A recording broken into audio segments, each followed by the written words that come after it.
ਗੁੰਡਾ tax ਪੁਰਾਣੀਆਂ ਸਰਕਾਰਾਂ ਵੇਲੇ ਤਾਂ ਬਹੁਤ ਪ੍ਰਚਲਿਤ ਸ਼ਬਦ ਸੀ, ਤਾਂ ਮਾਨ ਸਰਕਾਰ ਵੇਲੇ ਗੁੰਡਾ ਟੈਕਸ ਕਿਵੇਂ ਚੱਲ ਰਿਹਾ? ਇਹਦਾ ਗੁੰਡਾ ਟੈਕਸ ਨਹੀਂ ਹੈ, ਇਹ ਅਰਵਿੰਦ ਕੇਜਰੀਵਾਲ ਗੁੰਡਾ ਟੈਕਸ ਹੈ।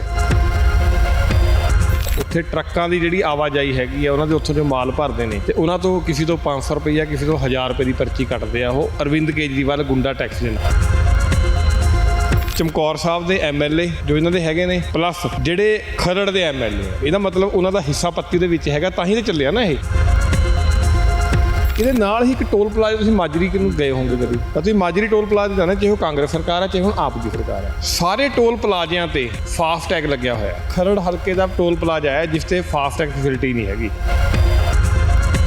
ਹੁਣ ਖਰੜ ਵਾਲੇ ਐਮਐਲਏ ਸਾਹਿਬ ਜਿਹੜੇ ਹੈ, ਉਹ ਦੱਸਣ ਕਿ ਰਾਘਵ ਚੱਡੇ ਨੂੰ ਕਿੰਨਾ ਪੈਸਾ ਉਸ ਤੋਂ ਜਾ ਰਿਹਾ ਹੈ, ਉਹ ਟੋਲ ਪਲਾਜ਼ੇ ਤੋਂ, ਉਹ ਦੱਸਣ। ਜ਼ਿੰਮੇਵਾਰੀ ਕਿਵੇਂ ਬਣ ਗਈ ਟੋਲ ਪਲਾਜ਼ਿਆਂ ਦੀ? ਕਿਉਂਕਿ ਉਹ ਕਹਿੰਦੇ ਵੀ ਜਿਹਦੀਆਂ ਐਕਸਪਾਇਰ ਹੋ ਜਾਂਦੀਆਂ ਡੇਟ, ਅਸੀਂ 2 ਬੰਦ ਵੀ ਕਰ ਦਿੱਤੇ ਆ, ਤਾਂ ਫਿਰ ਇਸ ਟੋਲ ਪਲਾਜ਼ੇ ਦੀ ਸਿੱਧੇ ਤੌਰ ਤੇ ਹਲਕੇ ਦੇ ਐਮਐਲਏ ਦੀ ਜਾਂ ਮੰਤਰੀ ਅਨਮੋਲ ਗਗਨ ਮਾਨ ਦੀ ਕਿਵੇਂ ਜ਼ਿੰਮੇਵਾਰੀ ਹੋਊਗੀ? ਜਦੋਂ ਮੁੱਖ ਮੰਤਰੀ ਸਾਹਿਬ ਲੱਖਾਂ ਰੁਪਈਆ ਖਰਚ ਕੇ ਸਮਾਗਮ ਕਰਨ ਗਏ ਸੀ, ਮਤਲਬ ਤੁਸੀਂ ਪੰਜਾਬ 'ਚ ਤੁਸੀਂ ਹਮੇਸ਼ਾ ਜਦੋਂ ਵੀ ਸੁਣਿਆ ਹੋਊਗਾ ਉਦਘਾਟਨ ਸਮਾਰੋਹ ਸੁਣਿਆ ਹੋਊਗਾ, ਸਮਾਪਨ ਸਮਾਰੋਹ ਪਹਿਲੀ ਵਾਰ ਸੁਣਿਆ ਹੋਣਾ। ਖੈਰਤ ਦੀ ਗੱਲ ਇਹ ਹੈਗੀ ਆ ਵੀ ਜਦੋਂ ਮੁੱਖ ਮੰਤਰੀ ਸਾਹਿਬ ਉਹ ਸਮਾਗਮ ਕਰ ਰਹੇ ਸੀ ਵੀ ਟੋਲ ਪਲਾਜ਼ਾ ਬੰਦ ਹੋ ਜਾਊਗਾ, ਮੈਂ ਬੰਦ ਕਰਤਿਆ, ਤਾਂ ਟੋਲ ਪਲਾਜ਼ਾ ਫਿਰ ਵੀ ਰਾਤ ਦੇ 12 ਵਜੇ ਤੱਕ ਚੱਲਦਾ ਰਿਹਾ, ਆਪਣੀ ਮਿਆਦ ਪੂਰੀ ਹੋਣ ਤੱਕ ਚੱਲਦਾ ਰਿਹਾ। ਇਹਨਾਂ ਦੇ ਰੋਪੜ ਵਾਲੇ ਐਮਐਲਏ ਸਾਹਿਬ ਜਿਹੜੇ ਨੇ, ਉਹ ਹਮੇਸ਼ਾ ਤੁਸੀਂ ਦੇਖਿਆ ਹੋਊਗਾ ਜਦੋਂ ਐਮਐਲਏ ਨਹੀਂ ਸੀਗੇ, ਉਹ ਮਾਈਨਿੰਗ ਸਾਈਟਾਂ ਤੇ ਟੋਲ ਪਲਾਜ਼ਾ ਤੇ ਅਕਸਰ ਪਾਏ ਜਾਂਦੇ ਸੀਗੇ। ਟੋਲ ਮੁਲਾਜ਼ਮ ਖੜ੍ਹ ਕੇ ਪੀਸੀਆਂ ਕਰਦੇ ਹੁੰਦੇ ਸੀਗੇ ਵੀ ਆਹ ਠੱਗੀਆਂ ਮਾਰ ਰਹੇ ਆ ਜੀ, ਇਹਨਾਂ ਦੀ ਮਿਆਦ ਖਤਮ ਹੋ ਗਈ ਜੀ, ਇਹਨਾਂ ਨੇ ਆਹ ਵਾਇਲੇਸ਼ਨ ਕਰੀ ਹੈ ਜੀ, ਆਹ ਐਂ ਕਰ ਰਹੇ ਆ ਜੀ, ਅਸੀਂ ਆਹ ਐਂ ਕਰ ਰਹੇ ਆ। ਇਹਨਾਂ ਵੱਲੋਂ ਟੋਲ ਪਲਾਜ਼ੇ ਠੱਗੀਆਂ ਵੱਜਦੀਆਂ ਨਾ। ਭਗਵੰਤ ਮਾਨ ਸਰਕਾਰ ਦੀਆਂ ਸਰਗਰਮੀਆਂ ਸੁਰੱਖਿਆ ਦਾ ਹਿੱਸਾ ਬਣਦੀਆਂ ਰਹਿੰਦੀਆਂ ਨੇ, ਪਰ ਗੱਲ ਕਰਾਂਗੇ ਕਿ ਜਿਹੜੀਆਂ ਚੀਜ਼ਾਂ ਦੀ ਘਾਟ ਹੈ ਜਾਂ ਜੋ ਨਹੀਂ ਹੋ ਰਿਹਾ, ਜੋ ਵਾਅਦੇ ਕੀਤੇ ਗਏ ਸੀ, ਉਸ ਦੇ ਉੱਤੇ ਗੱਲ ਕਰਾਂਗੇ। ਮੇਰੇ ਨਾਲ ਸੀਨੀਅਰ ਐਡਵੋਕੇਟ ਨੇ ਸਤਬੀਰ ਸਿੰਘ ਵਾਲੀਆ। ਵਾਲੀਆ ਸਾਹਿਬ, ਸਭ ਤੋਂ ਪਹਿਲਾਂ ਜੇ ਗੱਲ ਕਰੀਏ ਕਿ ਇੱਕ ਗੁੰਡਾ ਟੈਕਸ ਦਾ ਤੁਸੀਂ ਟਵੀਟ ਕਰ ਦਿੱਤਾ, ਇਹ ਗੁੰਡਾ ਟੈਕਸ ਪੁਰਾਣੀਆਂ ਸਰਕਾਰਾਂ ਵੇਲੇ ਤਾਂ ਬਹੁਤ ਪ੍ਰਚਲਿਤ ਸ਼ਬਦ ਸੀ, ਤਾਂ ਮਾਨ ਸਰਕਾਰ ਵੇਲੇ ਗੁੰਡਾ ਟੈਕਸ ਕਿਵੇਂ ਚੱਲ ਰਿਹਾ? ਦੇਖੋ ਜੀ, ਮੈਂ ਥੋੜਾ ਐਡ ਕਰਦਾ, ਇਹ ਇਕੱਲਾ ਗੁੰਡਾ ਟੈਕਸ ਨਹੀਂ ਹੈ, ਇਹ ਅਰਵਿੰਦ ਕੇਜਰੀਵਾਲ ਗੁੰਡਾ ਟੈਕਸ ਹੈ। ਅਰਵਿੰਦ ਕੇਜਰੀਵਾਲ ਗੁੰਡਾ ਟੈਕਸ ਇਸ ਕਰਕੇ ਹੈ ਕਿ ਜਦੋਂ ਸਰਕਾਰ ਬਣੀ, ਸਰਕਾਰ ਬਣਨ ਤੋਂ ਬਾਅਦ ਇੱਕ ਟਰਾਂਸਪੋਰਟ ਯੂਨੀਅਨ ਬਣਾਈ ਕਿਸੇ ਨੇ। ਹੁਣ ਉਹ ਚਮਕੌਰ ਸਾਹਿਬ ਹਲਕਾ ਜਿਹੜਾ ਹੈ ਔਰ ਖਰੜ ਹਲਕਾ, ਦੋਨੇ ਹਲਕਿਆਂ 'ਚ ਜਿੰਨੀ ਵੀ ਕੰਪਨੀਜ਼ ਹੈਗੀਆਂ, ਇੰਡਸਟਰੀਜ਼ ਹੈਗੀਆਂ, ਉੱਥੇ ਟਰੱਕਾਂ ਦੀ ਜਿਹੜੀ ਆਵਾਜਾਈ ਹੈਗੀ ਆ, ਉਹਨਾਂ ਦੇ ਉੱਥੋਂ ਜੋ ਮਾਲ ਭਰਦੇ ਨੇ ਤੇ ਉਹਨਾਂ ਤੋਂ ਕਿਸੇ ਤੋਂ 500 ਰੁਪਈਆ, ਕਿਸੇ ਤੋਂ 1000 ਰੁਪਏ ਦੀ ਪਰਚੀ ਕੱਟਦੇ ਆ। ਉਹ ਅਰਵਿੰਦ ਕੇਜਰੀਵਾਲ ਗੁੰਡਾ ਟੈਕਸ ਦੇ ਨਾਂ 'ਤੇ।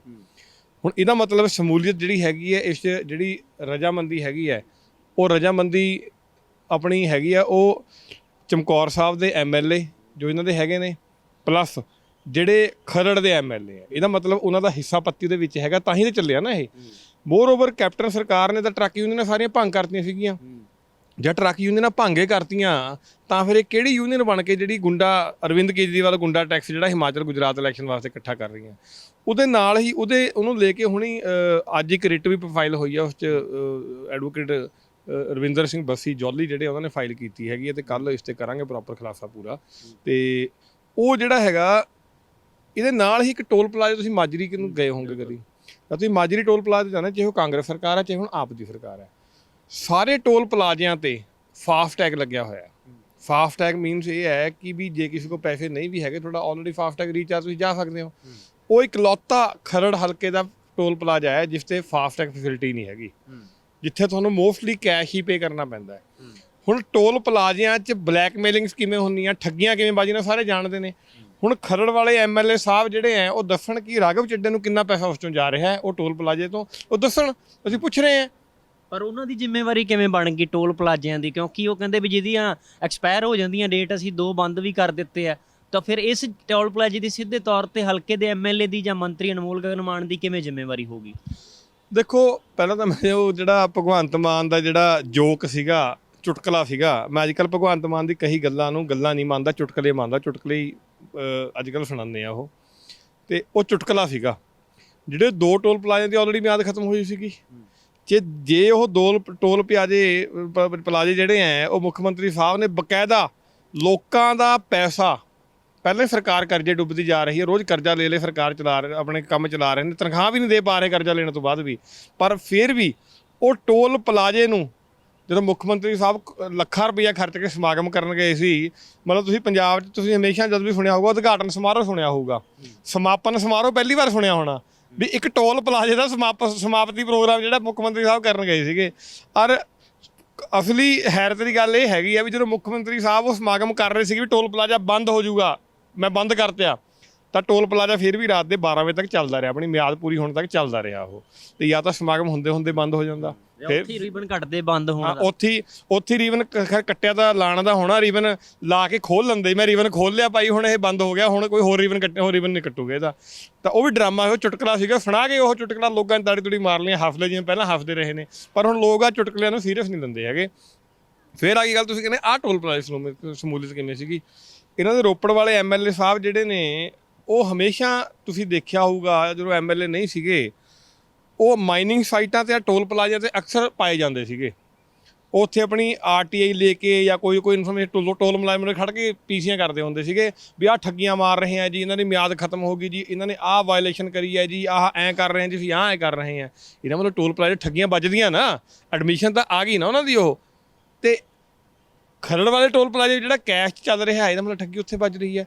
ਉਹ ਠੱਗੀ ਦਾ ਹਿੱਸਾ ਕਿੰਨਾ ਜਾ ਰਿਹਾ ਰਾਘਵ ਚੱਡੇ ਨੂੰ, ਕਿਉਂਕਿ ਜੋ ਖਰੜ ਵਾਲੇ MLA ਨੇ ਤੇ ਉਹ ਦੇਣ ਨੇ ਉਹ ਰਾਘਵ ਚੱਡੇ ਤੇ ਵਿਜੇ ਨਈਅਰ ਦੀ, ਉਹ ਉਹਨਾਂ ਦੇ ਗਰੁੱਪ ਦੇ ਹਿੱਸਾ ਨੇ ਤੇ ਉਹਨਾਂ ਦੀ ਹੀ ਲੌਬੀ ਦਾ ਹਿੱਸਾ ਨੇ ਉਹ, ਤਾਂ ਹੀ ਉਹ ਕੈਬਨਿਟ ਮੰਤਰੀ ਉਹਨਾਂ ਦੇ ਕਹਿਣ ਤੇ ਮਤਲਬ ਵੱਡੇ ਪੁਰਾਣੇ ਲੀਡਰ ਸਭ ਨੂੰ ਕੱਟ ਕੇ ਉਹਨਾਂ ਦਾ ਕੈਬਨਿਟ ਮੰਤਰੀ ਬਣਨਾ ਹੀ ਜਿਹੜਾ ਉਹਦੇ ਪਿੱਛੇ ਰਾਘਵ ਚੱਡਾ ਤੇ ਵਿਜੇ ਨਈਅਰ। ਖੈਰ ਵਿਜੇ ਨਈਅਰ ਤਾਂ ਹੁਣ ਭੱਜਿਆ ਹੋਇਆ ਐਕਸਾਈਜ਼ ਪਾਲਿਸੀ ਦੀ ਕਰਪਸ਼ਨ ਕਰਕੇ, ਰਾਘਵ ਚੱਡਾ ਤੇ ਹੁਣ ਰਾਘਵ ਚੱਡੇ ਨੂੰ ਕਿੰਨਾ ਹਿੱਸਾ ਜਾ ਰਿਹਾ ਉਹਦਾ, ਉਹ ਜ਼ਰੂਰ ਖੁਲਾਸਾ ਕਰਨ ਉਸਦਾ। ਇੱਕ ਰਹੀ ਗੱਲ ਇਹਨਾਂ ਦੀ ਕਿ ਟੋਲ ਪਲਾਜ਼ਿਆਂ ਦੀ ਗਿਣਤੀ ਹੈ, ਦਿਖਾਇਆ ਕੀ ਗਿਆ, ਹੁੰਦਾ ਕੀ ਹੈ, ਇੱਕ ਨਿਲਾਮੀਆਂ ਹੋ ਰਹੀਆਂ ਨੇ, ਨਿਲਾਮੀ ਦੀ ਅਸਲ ਜੜ ਕੀ ਹੈ ਔਰ ਥੋੜੇ ਹੀ ਮਹੀਨਿਆਂ ਦੇ ਵਿੱਚ ਜਿਹੜੀਆਂ ਕਰੋੜਾਂ ਦੀਆਂ ਨਿਲਾਮੀਆਂ ਦੇ ਇਸ਼ਤਿਹਾਰ ਦਿੱਤੇ ਗਏ, ਇਹਦੇ ਪਿੱਛੇ ਵਜ੍ਹਾ ਕੀ ਹੈ ਔਰ ਅਸਲ ਸੱਚ ਕੀ ਹੈ?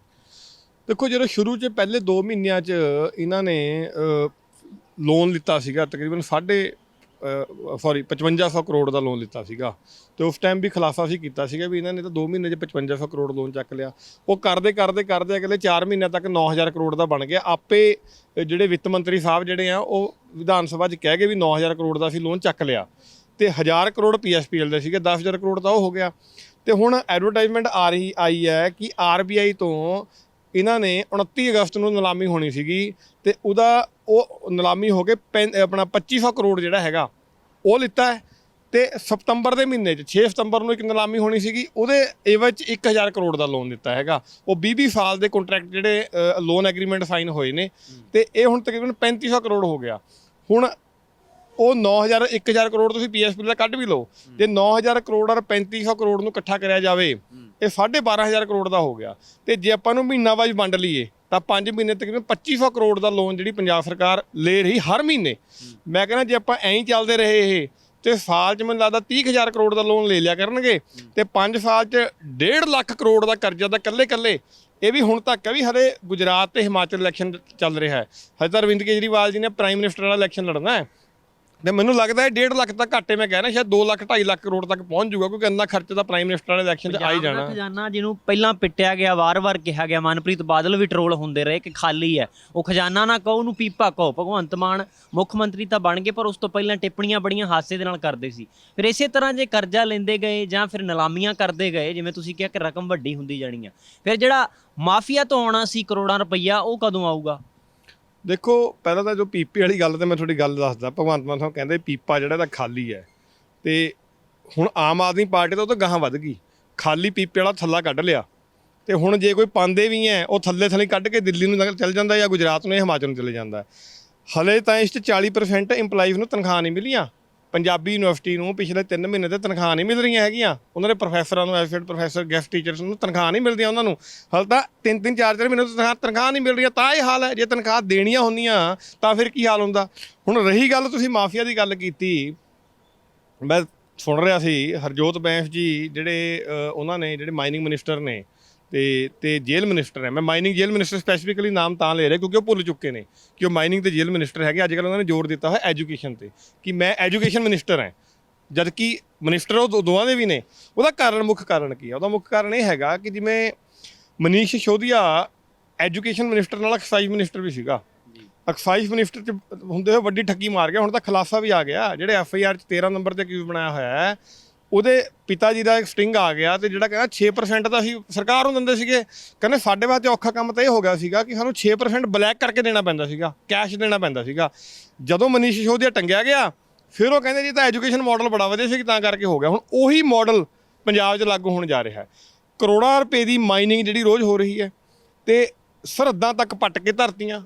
BSF ਤੇ ਲੈ ਕੇ ਜਿਹੜੀ ਸਾਡੀ ਆਰਮੀ ਹੈ ਉਹਨਾਂ ਨੇ ਹਾਈ ਕੋਰਟ 'ਚ ਐਫੀਡੇਵਿਟ ਦਰਜ ਕਰਾਤੇ ਕਿ ਸਾਡੇ ਤਾਂ ਬੰਕਰਾਂ ਤੱਕ ਪਹੁੰਚ ਗਏ ਇਹ।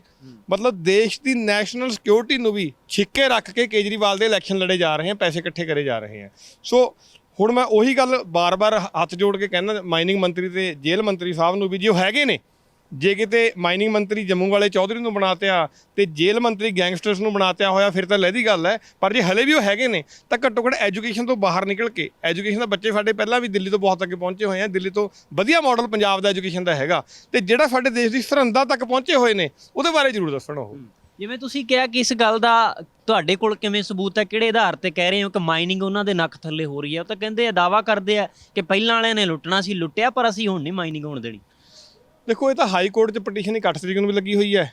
ਇੱਕ ਜਿਹੜੀ ਪਹਿਲਾਂ ਪਠਾਨਕੋਟ ਤੇ ਗੁਰਦਾਸਪੁਰ ਤੇ ਪਟੀਸ਼ਨ ਲੱਗੀ ਹੋਈ ਸੀਗੀ ਤੇ ਉਹਦੇ ਵਿੱਚ ਸ਼ਰੇਆਮ ਖੁਲਾਸਾ ਹੋਇਆ ਹੋਇਆ। ਉਹਦੇ ਵਿੱਚ ਸ਼ਰੇਆਮ ਹੀ BSF ਤੇ ਆਰਮੀ ਨੇ ਐਫੀਡੇਵਿਟ ਦਿੱਤੇ ਹੋਏ ਆ। ਜਿਹੜਾ ਰੇਲਵੇ ਦਾ ਪੁਲ ਗਿਰਿਆ ਪਠਾਨਕੋਟ, ਉਹ ਕਿਵੇਂ ਗਿਰਿਆ? ਉਹ ਰੇਲਵੇ ਨੇ ਲਿਖ ਕੇ ਦਿੱਤਾ ਸਰਕਾਰ ਨੂੰ ਵੀ ਤੁਸੀਂ ਪੱਟ ਕੇ, ਚਾਹੇ ਕਾਂਗਰਸ ਸਰਕਾਰ ਸੀ, ਥੱਲੇ ਉਹ ਜੜਾ ਖੋਖਲੀਆਂ ਕਰਤੀਆਂ, ਤੁਸੀਂ ਹਜੇ ਵੀ ਨਹੀਂ ਹਟ ਰਹੇ। ਲਾਸਟਲੀ ਕੀ ਹੋਇਆ? ਬਰਸਾਤ ਦਾ ਪਾਣੀ ਜ਼ਿਆਦਾ ਆਇਆ, ਉਹ ਰੇਲਵੇ ਪੁਲ ਹਟ ਗਿਆ। ਉਹ ਕਿਉਂ ਹਟਿਆ? ਮਾਈਨਿੰਗ ਕਰਕੇ ਹਟਿਆ ਨਾ। ਉਹ ਜੇ ਮਾਈਨਿੰਗ ਨਹੀਂ ਹਟ ਰਹੀ ਤਾਂ ਹੀ ਹੋਇਆ ਨਾ, ਜੇ ਇਹਨਾਂ ਢਿੱਡ ਨਹੀਂ ਭਰ ਰਹੇ ਤਾਂ ਹੀ ਹੋਇਆ ਨਾ। ਉਈਓ ਥੋੜੀ ਕੇਜਰੀਵਾਲ ਗੁਜਰਾਤ 'ਚ ਜਾ ਕੇ ਉੱਥੇ ਕਰੋੜਾਂ ਰੁਪਈਆ ਖਰਚ ਰਿਹਾ ਤੇ ਕਰੋੜਾਂ ਰੁਪਈਆ ਆਪਣੇ ਇਸ਼ਤਿਹਾਰਾਂ ਤੇ ਹਿਮਾਚਲ 'ਚ ਲਾ ਰਿਹਾ। ਉਹ ਕਿੱਥੋਂ ਆ ਰਿਹਾ ਪੈਸਾ? ਉਹ ਪੈਸਾ ਜਾਂ ਤਾਂ ਐਕਸਾਈਜ਼ ਦੀ ਪਾਲਿਸੀ ਦਾ ਹੁਣ ਧੰਦਾ ਹੋ ਗਿਆ ਬੰਦ, ਕਿਉਂਕਿ CBI ਨੇ ਪਰਚਾ ਦਰਜ ਕਰਤਿਆ, ਉਹ ਪਾਲਿਸੀ ਹੋ ਗਈ ਪੁੱਠੀ। ਹੁਣ ਠੱਗੀ ਮਾਰਨ ਨੂੰ ਰਹਿ ਗਿਆ ਪੰਜਾਬ, ਕਿਉਂਕਿ ਦਿੱਲੀ ਹੁਣ ਕੇਜਰੀਵਾਲ ਕੋਈ ਵੀ ਠੱਗੀ ਮਾਰੇਗਾ ਤਾਂ ਉਹ ਹੁਣ CBI ਦੇ ਨੱਕ ਥੱਲੇ ਖੜਾ। ਉਹ ਹੁਣ ਰਹਿ ਗਿਆ ਪੰਜਾਬ। ਅਸੀਂ ਪਹਿਲਾਂ ਵੀ ਕਹਿੰਦੇ ਰਹੇ ਕਿ ਪੰਜਾਬ ਨੂੰ ਲੁੱਟ ਕੇ ਇਹਨਾਂ ਨੇ ਆਪਣੇ ਇਲੈਕਸ਼ਨ ਲੜਨੇ ਆ। ਪੰਜਾਬ ਦਾ ਜਿਹਨੂੰ ਕਹਿੰਦੇ ਕਚੁੰਬਰ ਕੱਢ ਕੇ ਪਹਿਲਾਂ ਪੰਜਾਬ ਬਰਬਾਦ ਹੋਇਆ। ਲੋਕਾਂ ਨੇ ਬਦਲਾਵ ਦੇ ਨਾਂ ਨੂੰ ਲੈ ਕੇ ਆਉਂਦੇ ਇਹ, ਤੇ ਇਹਨਾਂ ਨੇ ਬਦਲਾਖੋਰੀ ਲੋਕ ਕਰਨਾ ਸ਼ੁਰੂ ਕਰਤੀ ਤੇ ਪੰਜਾਬ ਨੂੰ ਲੁੱਟਣਾ ਸ਼ੁਰੂ ਕਰਤਿਆ। ਜੀ, ਤੁਸੀਂ ਸਾਡੇ ਨਾਲ ਇਹ ਗੱਲ ਕੀਤੀ ਹੈ ਜੀ, ਬਹੁਤ ਸ਼ੁਕਰੀਆ। ਥੈਂਕ ਯੂ ਜੀ, ਸਤਿ ਸ਼੍ਰੀ ਅਕਾਲ। ਇਹ ਸਨ ਸਾਡੇ ਨਾਲ ਐਡਵੋਕੇਟ ਸਤਵੀਰ ਸਿੰਘ ਵਾਲੀਆ, ਜਿਨ੍ਹਾਂ ਨਾਲ ਅਸੀਂ ਗੱਲਬਾਤ ਕੀਤੀ ਔਰ ਇਹਨਾਂ ਨੇ ਦਾਅਵਾ ਕੀਤਾ ਕਿ ਮਾਈਨਿੰਗ ਹਾਲੇ ਵੀ ਹੋ ਰਹੀ ਹੈ ਔਰ ਮਾਈਨਿੰਗ ਜਿਹੜੀ ਹੋ ਰਹੀ ਹੈ ਉਸ ਦਾ ਪੈਸਾ ਇਕੱਠਾ ਕਿਵੇਂ ਹੋ ਰਿਹਾ ਔਰ ਜਾ ਕਿੱਧਰ ਨੂੰ ਰਿਹਾ। ਜੇਲ੍ਹ ਤੇ ਮਾਈਨਿੰਗ ਮੰਤਰੀ ਦੇ ਸਵਾਲ ਚੁੱਕੇ ਨੇ ਔਰ ਨਾਲੋਂ ਨਾਲ ਜਿਹੜੇ ਟੋਲ ਪਲਾਜ਼ਿਆਂ ਦੀ ਕਹਾਣੀ ਹੈ ਕਿ ਕੈਸ਼ ਕਿਉਂ ਲਿਆ ਜਾ ਰਿਹਾ ਇੱਕ ਮਾਜਰੀ ਟੋਲ ਪਲਾਜ਼ੇ ਦਾ। ਤਾਂ ਇਹ ਸਾਰੀਆਂ ਗੱਲਾਂ ਅਸੀਂ ਕੀਤੀਆਂ ਨੇ। ਹੁਣ ਸਰਕਾਰ ਨੂੰ ਜਵਾਬ ਦੇਣਾ ਬਣਦਾ ਕਿ ਜੇਕਰ ਇਹ ਜਿਹੀਆਂ ਚੀਜ਼ਾਂ ਹੋ ਰਹੀਆਂ ਨੇ ਪੁਰਾਣੀਆਂ ਸਰਕਾਰਾਂ ਦੇ ਵਾਂਗ, ਤਾਂ ਹੁਣ ਨਹੀਂ ਹੋਣੀਆਂ ਚਾਹੀਦੀਆਂ, ਛੇਤੀ ਤੋਂ ਛੇਤੀ ਬੰਦ ਹੋਣੀਆਂ ਚਾਹੀਦੀਆਂ ਨੇ। ਕੈਮਰਾਮੈਨ ਮਨਦੀਪ ਸਿੰਘ ਦੇ ਨਾਲ ਸੰਦੀਪ ਲਾਧੂਕਾ, ABC ਪੰਜਾਬ, ਚੰਡੀਗੜ੍ਹ।